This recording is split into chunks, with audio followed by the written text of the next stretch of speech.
Hello and welcome to the Agent Development Kit and that is from Google।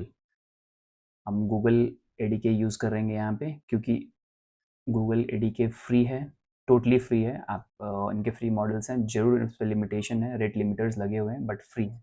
Otherwise if you want to use OpenAI ADK और Claude ADK तो आपको वहाँ पे $5 का bill pay करना पड़ता है। That's why one of the reason is using we are using just for learning purpose we are using Google Google ADK, right? So जैसे इन्होंने लिखा है build production agent not prototypes, exactly true. इस series में हम देखेंगे कि agentic AI क्या होते हैं। डायरेक्टली हम लोग डायरेक्टली एलएलएम यूज़ करते थे, हम एजेंटिक एआई की तरफ क्यों जा रहे हैं ये हम देखेंगे। और गूगल एडीके हमें top up agentic AD AI use तो कर रहे हैं पर गूगल एडीके ही यूज़ क्यों कर रहे हैं। गूगल एडीके हमें आउट ऑफ द बॉक्स क्या क्या चीज़ें देता है। अपना पहला एजेंट क्रिएट करेंगे वो देखेंगे। इस पूरे सेशन में हम ये भी देखेंगे कि सिंगल एजेंट कैसे बनाएंगे, मल्टी एजेंट कैसे बनाएंगे, टूल कैसे यूज़ करेंगे, मल्टी टूल कैसे यूज़ करेंगे, सेशन को मैनेज कैसे करेंगे। इफ़ जैसे आप लॉगिन करते हो तो हर बारी लॉगिन करते हो तो आपके पुराने चैट, आपका पूरा सेशन वो याद रखता है, आपके क्रेडेंशियल्स याद रखता है, आपके प्रेफरेंसेस याद रखता है। तो वो सेशन कैसे मैनेज होता है, वो स्टेट कैसे मैनेज होता है, हम एजेंट को स्मार्ट कैसे बना सकते हैं। थ्रू आउट सेशन हम ये देखेंगे how to set up our own. Okay, इसको काट देंगे। हम ये भी देखेंगे कि हम अपना लास्ट इनपुट जो हम भेजते हैं, लास्ट आउटपुट जब एलएलएम से आता है, हमारे एजेंट से आता है, तो हम नेक्स्ट क्वेरी में उसको कैसे ऐड कर देंगे ताकि हमारा ऑप्टिमाइज्ड आंसर आए। हमेशा अपने last output, generally last output जाता है, आप एलएलएम में यूज़ करते हो लास्ट आउटपुट चला जाता है, वैसे ही हम लास्ट आउटपुट भेजेंगे ताकि हमें एक न्यू क्वेरी में एलएलएम को पता रहे कि उसने लास्ट आउटपुट क्या दिया था। फिर गार्डरेल्स लगाएंगे। गार्डरेल्स क्या होते हैं हम देखेंगे डिटेल में, लेकिन वो होते हैं कि अभी आपके फुल कंट्रोल में होने चाहिए, राइट? आप एजेंटिक एआई बना रहे हैं, ये फुल कंट्रोल में होते हैं। फुल कंट्रोल देने के लिए मतलब आपके मॉडल में कुछ आपको रिस्ट्रिक्शन डालना तो आप डाल सकते हैं, टूल में कुछ रिस्ट्रिक्शन डालना और डाल सकते हैं। जैसे आप मॉडल को बोलना चाहते हैं कि आप कोई भी चीज़ कोई सेंसिटिव डेटा मांग रहा हो आपके डीबी के कॉल से तो मना कर दो। और आउटपुट भी हम स्ट्रक्चर्ड कर सकते हैं। जैसे अभी एलएलएम से आउटपुट क्या आता है, आपको स्ट्रिंग में आता है। पूछते हो कि कुछ भी आप क्वेश्चन पूछते हो कि tell me about any any country, उसका जियोग्राफिकल लोकेशन क्या है, कितना पॉपुलेशन क्या है, क्लाइमेट कैसा है, वेदर कैसा है, सब कुछ पूछते हो। तो एक इंग्लिश में लिख के आता है climate is good, sunny, winter, whatever, best time to visit is November, something like this, ऐसा आता है। बट आपको ऐसा नहीं चाहिए इंग्लिश में, आपको चाहिए एक जेसन फॉर्मेट में आउटपुट चाहिए, तो आप स्ट्रक्चर्ड आउटपुट भी यूज़ कर सकते हो। ये सब करते हैं। लास्ट में मैं ये भी बताऊंगा कि गूगल एजेंटिक डेवलपमेंट में while I was using that I found one bug। वो बग मैं आपको दिखाऊंगा, आपके सामने रिप्रोड्यूस करूंगा और उस बग के लिए मैंने गूगल को रिपोर्ट भी किया था। The good part is they acknowledged it कि हाँ ये एग्जिस्टिंग इश्यूज है, उन्होंने एक्नॉलेज किया। And good part is that कि मैंने उसको, ओपन सोर्स है तो मैंने उसमें कंट्रीब्यूट किया और मैंने फिक्स लिखा, उसका फिक्स लिखा। और the good part is that they have also merge that. तो वो मैं वीडियो में आपको दिखाऊंगा कि कैसे मुझे गूगल का कौन सा बग मिला और कैसे उसको हमने फिक्स किया है। आप भी अपना यूज़ करो।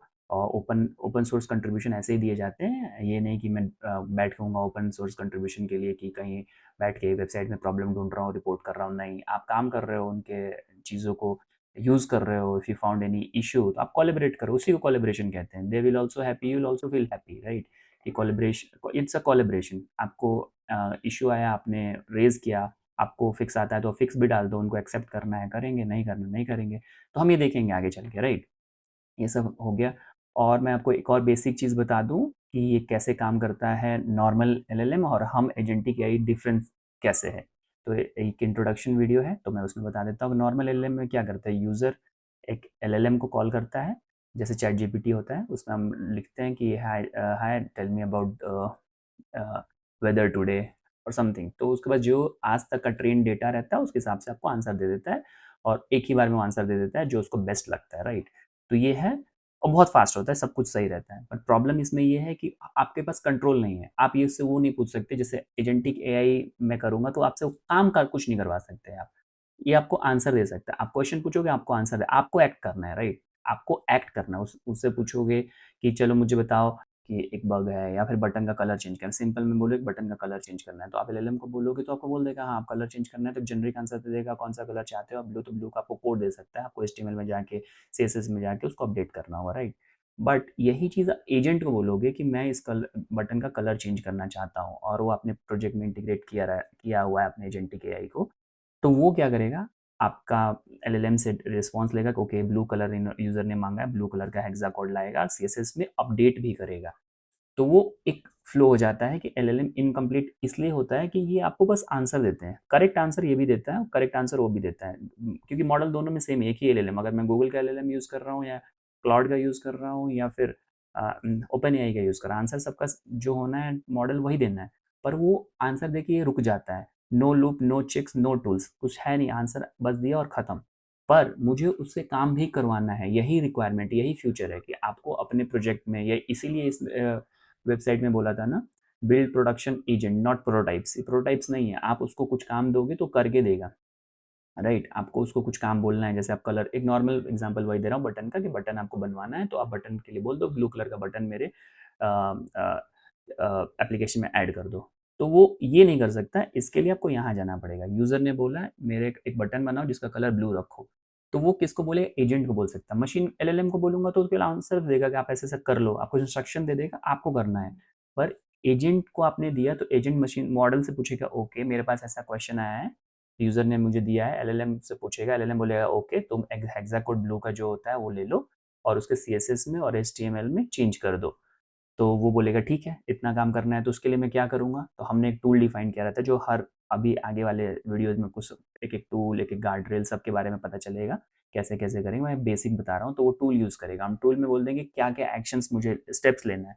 अगर कोई बंदा बोलता है कि बटन चेंज करने के लिए और यूआई चेंज करने के लिए मैं टूल बनाया हूँ, तो वो टूल उसको यूज़ करेगा, कोडिंग टूल यूज़ करेगा, कोडिंग टूल यूज़ करके आपके एग्जीक्यूशन कॉन्टेक्स्ट में जाके आपके बटन को ऐड कर देगा, ठीक है।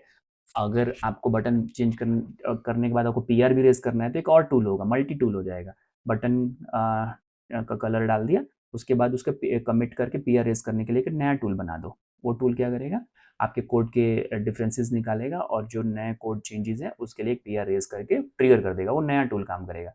और ये लूप में होता रहेगा जब तक आपका कोड कंप्लीट नहीं होता है, लूप में होता है। यहाँ लूप नहीं रहता है, एक बार बोला जो उसके बाद बेस्ट आंसर है वो आपको दे देगा। यहाँ जब तक काम कंप्लीट नहीं होता है वो ट्राई करता रहता है, model and tool, different different tool use कर सकते हैं, डिफरेंट डिफरेंट मल्टीपल एजेंट भी हो सकते हैं, मल्टीपल टूल भी हो सकते हैं, और उसके साथ कॉम्बिनेशन में काम होता रहता है।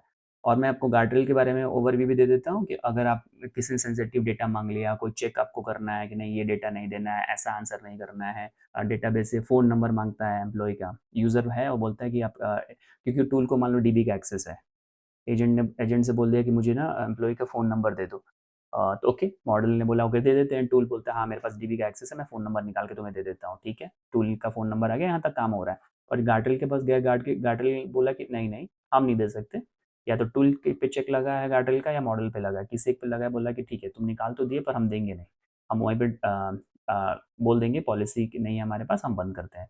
तो टूल उसको डीबी से निकालने जाएगा, उससे पहले गार्डरेल बोलेगा नहीं नहीं मत करो, नहीं हम फ़ोन नंबर नहीं देंगे।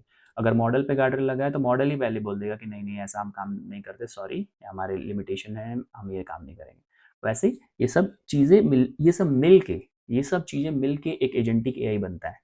आपके पास फुल कंट्रोल रहता है कि आप कैसे करना चाहते हो, आपके हिसाब से, आपके रिक्वायरमेंट के हिसाब से आपको खुद डिज़ाइन करना है, क्या होगा, मल्टीपल एजेंट, मल्टीपल टूल्स और मल्टीपल गार्डरेल्स भी आप लगा सकते हो। और ये फ्लो होता है, user ask agent, agent use करता है मॉडल, मॉडल यूज करता है टूल, टूल में गार्डरेल्स लगे तो गार्डरेल्स, फिर एजेंट को रिप्लाई करता है, एजेंट उसके बाद फॉर्मेट एंड रिटर्न रिस्पॉन्स को रिटर्न कर देता है। अगर इसमें स्ट्रक्चर्ड आउटपुट चाहिए तो अभी वो भी आप कर सकते हो, स्ट्रीमिंग करना है रिस्पॉन्स को आप वो भी कर सकते हो, स्टेट मैनेज करना है या फिर सेशन मैनेज करना है, कैसे करना है सब कुछ, वो सब कुछ यहाँ पॉसिबल है, ठीक है।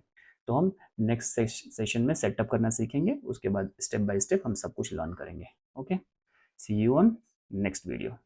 Thank you.